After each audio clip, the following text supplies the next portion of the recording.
My name is Jim Page, and I'm a retired teacher from the Sioux Area Public School. I've had 27 years of total teaching experience. All right, I've had 2 years in a Grand Traverse Catholic School and 25 years in a public school. All right? And I've taught math and computers for all that time, primarily in the middle school level. Before that, I was a United States Marine Corps, and I was a sergeant.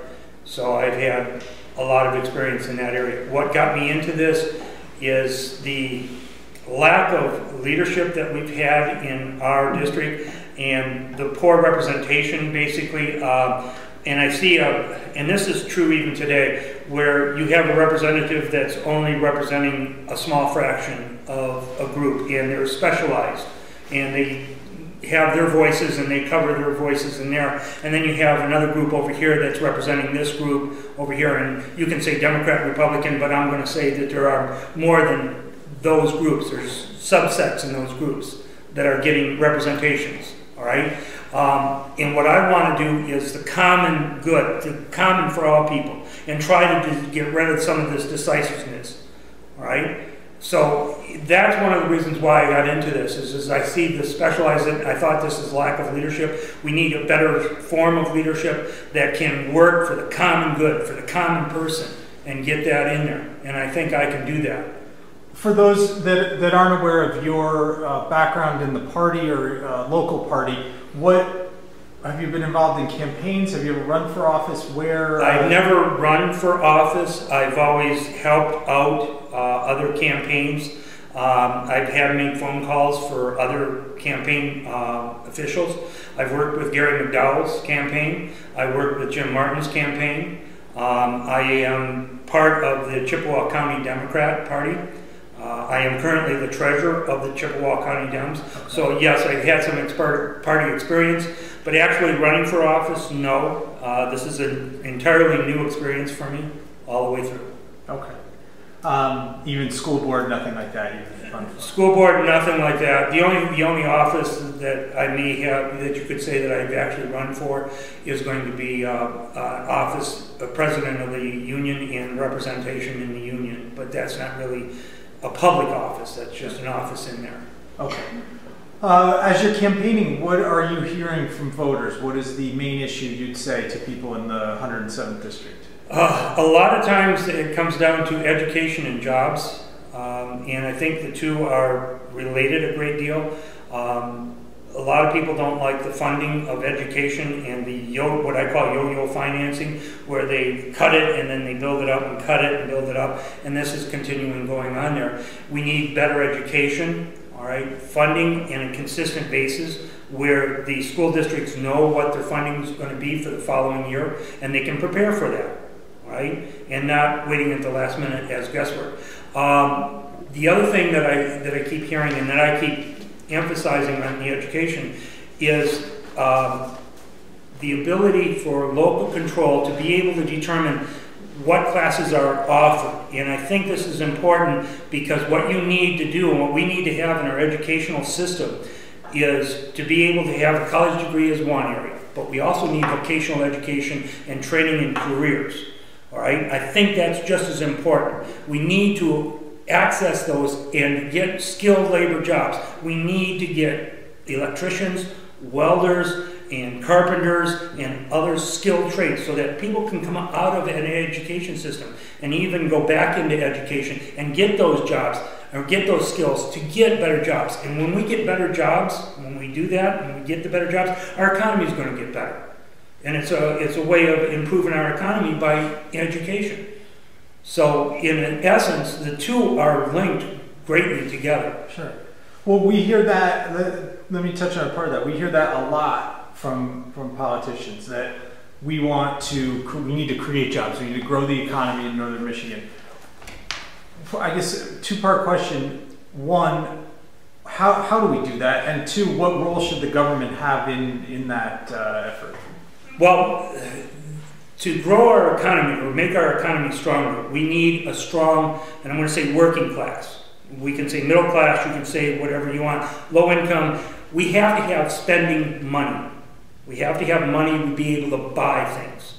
If we don't have a strong working class, they're not going to buy the products that we're making. If you don't have money to spend on items, you're not going to buy them. If you increase or have a better situation with more money coming into the working class or the working poor, and you get them stabilized, then our economy is going to start to grow because they're going to start buying the products that we are making. And if we have that ability, it's going to help our economy overall. The government's role is to strengthen the middle class, right? And to help the people of the middle class. We are a government of the people, by the people, and for the people. We need to start working for the people and for the working class. But it's very easy to say. It's hard to do. Strong working class. So how do we do it? Well, one, we've got to give them the wages that they earn and deserve. The minimum wage is a good start. That's one area. The other area, and this is going to be the difficult one, is to increase full-time jobs rather than just part-time jobs. And I don't know exactly the format that we can do on that. I think it's a government role to try to structure so that rather than having 20 hours a week, that we can get them up to 35 and 40 hours a week. Instead of, I've worked at Kmart as a part-time worker, and I've seen kids and families that were struggling because they had part-time work here, they had part-time work here, and they had another part-time work here, and they're still not being able to pay their bills. And they're still not being able to get their child care paid for. So, in essence, if we can give more hours and extend them so that they can get full-time jobs rather than having 2 or 3 part-time, I think that would help out, right? I've also heard that we should be able to provide better child care or daycare centers and give them the opportunity to put their children in lower costs. If we have a larger audience or a larger pool, it will lower the cost. Somehow we got to get child care available to some of the lower income and working families and make it available for them. That would be something that I think would help out. Is it a cure-all? Is there one answer that it will help for everything? No. Public role is to create good for all people. Does that answer your question? Not really. What I'm looking for is really, I want to know if you have a plan.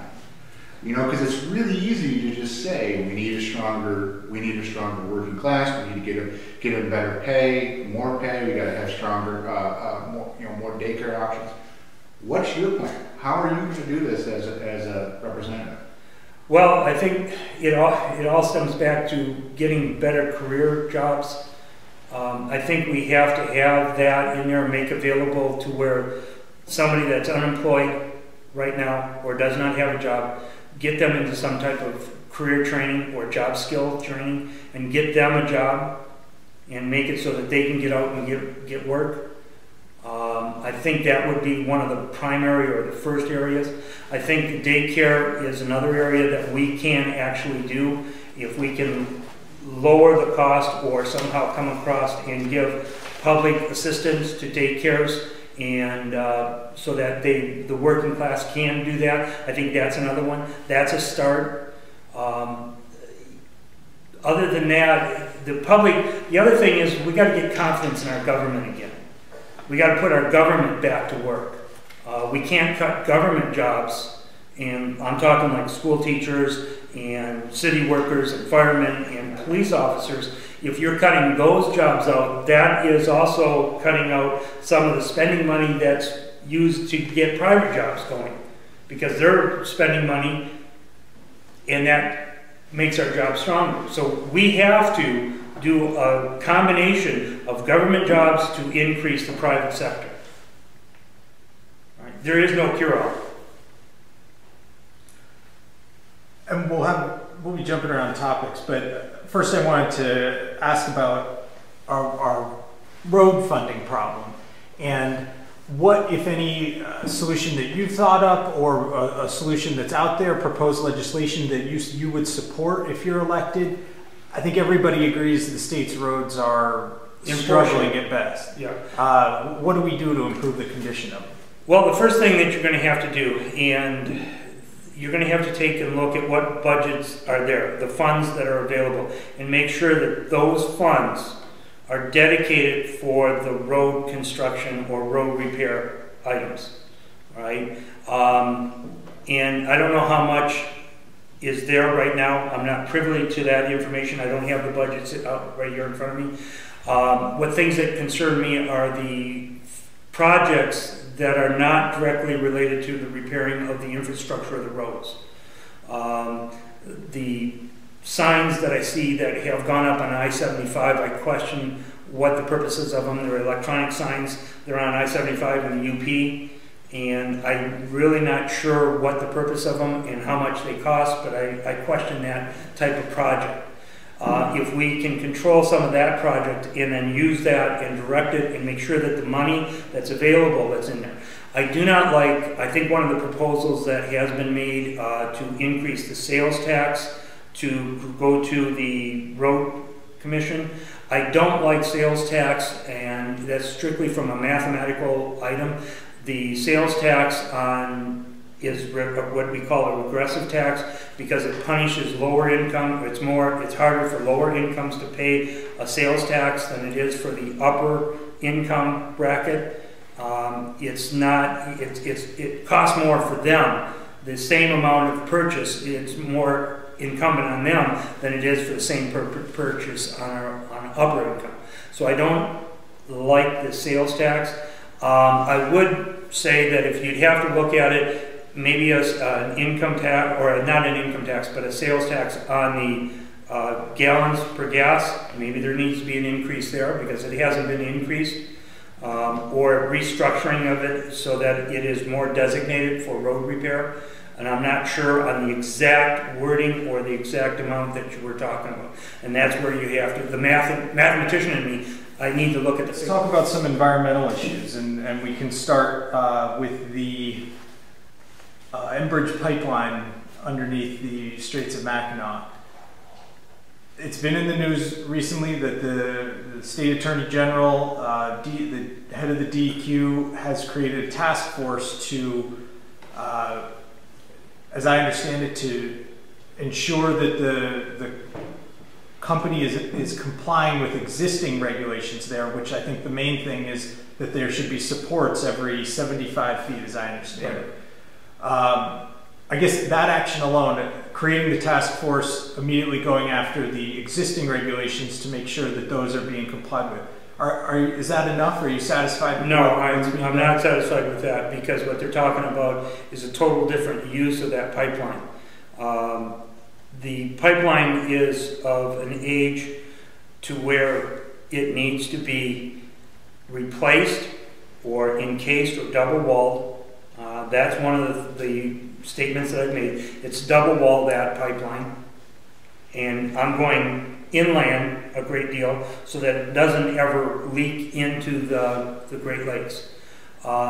They're talking about, and this is my understanding of it, of increasing the pressure in that pipeline, which it was not built for, and they're talking about changing the type of oil and crude that is going through to it. And they're talking about the heavy tar sand oil, and it takes special chemicals to even get it through it and increase pressure on it. And if they want to do that, then they need to replace the pipeline and make it double walled all the way through. The scenario of what if doesn't fit with me, because I think of if that pipeline ruptured for any reason, for oil, think of the damage that it's going to do to our commercial fishery and our commercial shipping.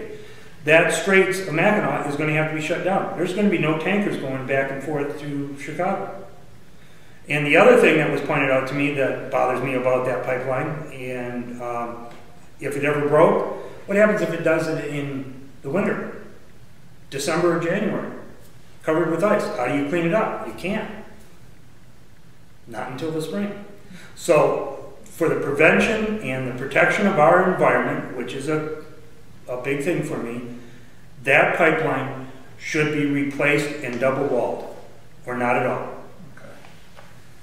What do you have to say to the argument that this is a federal issue And as a state rep, there's not really much you can do.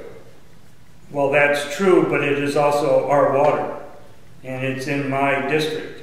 And I think that it might be controlled by the EPA, the federal government, but they better start listening to the people that it's effective. How about fracking? Is fracking properly regulated in Michigan? No, it is not, because the fracking industry, when it started off, was vertical, as I understand it, is vertical wells and used a limited number of, or a limited amount of water and area that it was doing. In other words, the well went straight down into the earth and then was only into a smaller area. And they only used probably, I don't know, just a roundabout figure, like 200 gallons of water, right? Now, what you have today is not vertical fracking, it's horizontal fracking. The well goes down, then turns around and goes 2 miles vertically, all right, underground for 2 miles, and they're using up anywhere from 10 million to 20 million gallons of water just to frack it. And to take that water out of our system is not good. You could virtually use up all the drinking water in the area. Now that water is not going to be replaced. It becomes wastewater and it has to be regenerated, and it also has to be stored someplace. For that reason alone, I'm not in favor of the fracking rules today. Let's talk about alternative energy. Michigan has met its self-imposed goal, which I believe was 10 or 15% by 2015. Is that enough? Not really. I think we can do better. I think that the amount of wind power and solar power, and if we actually invested in some of those wind power and solar power and start creating, it would create jobs for us, all right, if we use more of the technology. But there's also alternate energies that are available. The one thing that I keep looking at, we're surrounded by water, and why aren't we using more water generations?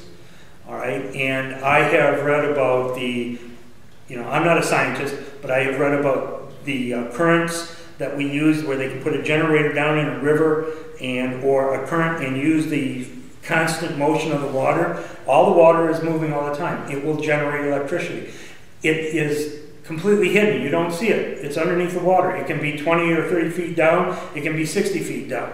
But we're using that in there, and it creates a consistent year-round supply of alternative energy. Why aren't we investigating in that or investing in that? Not sure why not.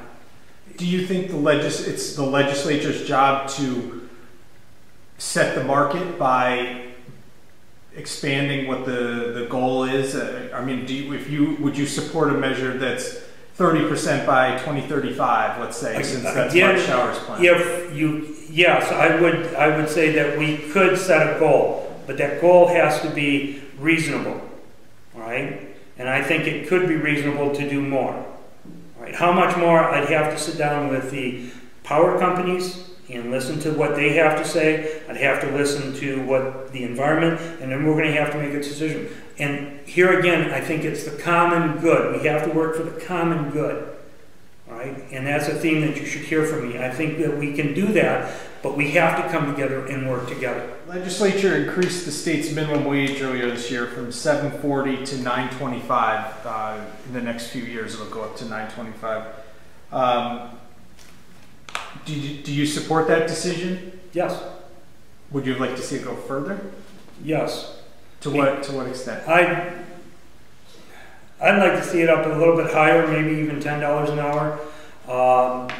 Primarily because, again, I've watched too many young people come out in entry jobs and struggle to make it. And our minimum wage is not keeping up with our current rate of inflation. All right. Some statistics that I've heard, if you took from the 1960s or 70s when the last change in our minimum wage has gone and you inflated it for the current rate of inflation, I've heard anywhere from $17 an hour to $24 an hour, right, depending on which mathematical formula you want to use. $10 an hour is probably a good start. I'd like to see it go up as needed. The minimum wage was never designed to live on, but a lot of people have to, and that's the problem. What about wolf hunting in the Upper Peninsula? Do you support that? The wolf hunt in the Upper Peninsula, I support being a scientifically based decision based upon the DNR or the people that are involved into it to manage it correctly. Generalized wolf hunt, I'm opposed to because I don't think the numbers are there yet to just open it up to anybody who wants to hunt. I think it should be done and controlled by the DNR and the scientists. Problem wolves or wolves that are causing damage in an area, they should be taken out by professionals, all right? One of the problems that I hear with wolf hunts, they are a pack animal and they are structured into it, and you can cause a lot of damage if you take out the lead wolf or the alpha male or the alpha female. I think that's the way they do it, and it can disrupt a family or a group. So I think it needs to be looked at greatly and managed scientifically and by professionals. What about this process we saw just play out? I don't like it because I think the voice of the people were taken away. Okay. Plain and simple. Okay. Last week, too, we saw a couple of Democratic legislators put in a bill to amend the state's Elliott Larson Civil Rights Act to include civil rights or to include protections for discrimination based on sexual orientation and gender identity. Republicans haven't taken it up. I don't know, if and when a vote is coming, but if you're elected, would you support those changes? I would support the changes. I think we need to protect the rights and the civil rights of all the people in the state of Michigan. Okay. That includes race, creed, color, or anything else, religion even. So, what do you have to say to those who say, well, by putting that into the Elliott Larson Civil Rights Act as far as sexual orientation, it's violating my freedom of religion, my religious rights?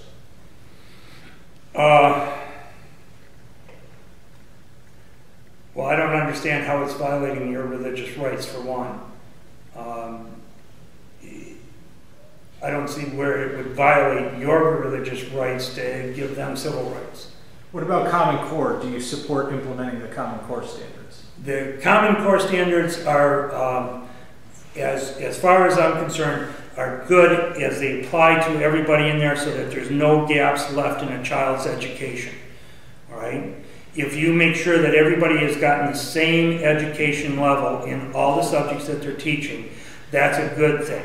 You still have to have local control. Can you go beyond the core in this area? Yes. All right? Can you meet it here? Yes. Can you do more than that? Yes. All right? But to get everybody on the same playing level and meeting the same standards across there, we should have that ability. Right?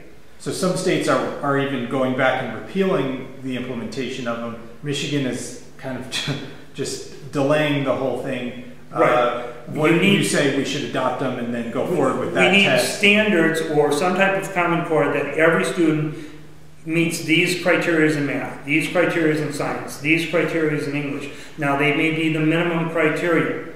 Now, in some, if you don't have that, then there are going to be gaps in there. We're not going to teach this area. We're not going to teach this area. And you get students that have missing some information. And when you have students that are missing something, you're not getting a broad-based education. And we need citizens that have a broad-based education so that they can make relative decisions in our democracy.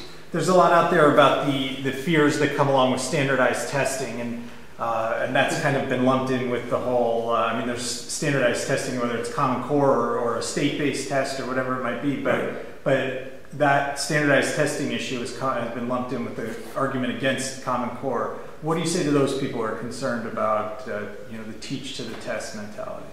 Well, for 27 years in there, I've been handed tests in math. giving a math test and saying, we want to improve our scores on that test, but don't teach the test. And I've always scratched my head at that. Standardized testing should be a minimum standard that is going to try to achieve 100% of the minimum standards. I thought the meat test was going in that direction, but again it became a political opponent and was being used as political, comparing school districts and comparing teachers, and that is not how it was meant to be. It was meant to give you an idea of the education system and to make it better and to make sure that everybody achieved the minimum amount. If we can achieve that somehow without getting politics involved, that would be a good thing. All right? Okay. And I may have, this is my last question, but these other guys might have a few others. But as an opportunity to something that we haven't talked about that you'd like to address, if you could take it that way or some other way, but if you were elected in the first part of your term, what would be some legislation you would push to introduce? I don't know about legislation. One of the things that I would like to work on, and it is really hard for me to see this in happening, is the difference between it and the uncooperativeness of the people that we have in our society right now. We have people over here that won't talk to people over there, and we won't come together for the common good. That bothers me a great deal when you're so hardline, right or left, whatever, that you cannot talk to each other, all right? And you cannot even get anything done because of that problem. Now, that would be a goal that I would like to establish. I'd like to have a dialogue with everybody. I'd like to be able to sit down and talk to people. And sure, you have this, you have this. Let's work together to come up with, for the good of everybody. We have to do that. We can't just polarize left and right and just state we're not going to be onto that. And we're not going to do it. Then nothing gets done. Somehow, we have to start working and electing leaders and electing people that will work for the middle people or come together and work together for the common good of everybody. Right? And I think that's a really hard thing to do, and it's going to be more important in the years to come because we have to work together. And I would want to say that I'm an American first. Okay. There's an issue that's been coming up lately, and that is in regards to the presidential election and the way that the state's electoral votes are distributed. Right now it's a winner-take-all system. Would you support a change to that system from a winner-take-all for the electoral votes in the state of Michigan, the presidential race, to one that's set out by congressional districts? No, I would support the current system, and we need to keep it like it is. It's an electoral vote that I think the primary, most of the states are set up that way. Okay. And if you want to eliminate the electoral vote, then let's just go on the popular vote. You know, if you want to change it so that it is that you're distributing it out, then I say do away with it and just go with the popular vote. Okay. Throughout the whole thing. The other question I have, in this race, this might come up. We hear a lot about domestic violence issues and treatment of children in a family setting and discipline of children. And as a teacher, what I'd like to know are your thoughts on corporal punishment in the classroom. I oppose corporal punishment in the classroom. Always have. There's no necessary reason to do it in a classroom. I've had 27 years in it, never had a problem with it. Well, I think there are. I think it was an NBC News story that I was reading the other day. But I think there are, and they're all. I think they're all southern states. Maybe there's one or two, but there are. I shouldn't say a number, but I want to say 17 or something like that states that still allow that.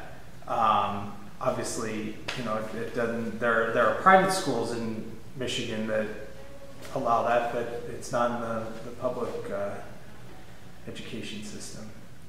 It's never been a problem in our public schools. There are cases where physical restraint is necessary, and I will say that I have separated students that were fighting, okay? But it's just cause, and all you're doing is separating them and making sure that they don't harm each other. Do you support the Pure Michigan campaign? I support the Pure Michigan campaign, but I'd like to see some of the industry that's involved in that and is making the money actually fund some of it, because it's my understanding right now that the Pure Michigan campaign is funded by the general fund, and I'd like to see it be, some of it be picked up by the tourist industry itself and funded through them, since they're getting a large proportion. We are all getting benefits from that, and it's a good thing, but I think it needs to be funded by some of the tourist industry. How much and how I'd have to look at and come up with a reasonable expectation with them. Again, I'm going to say open communication.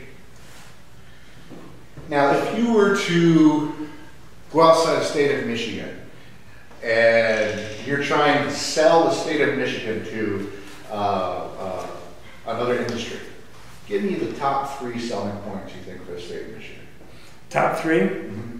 One is our great living area that we have for your workers.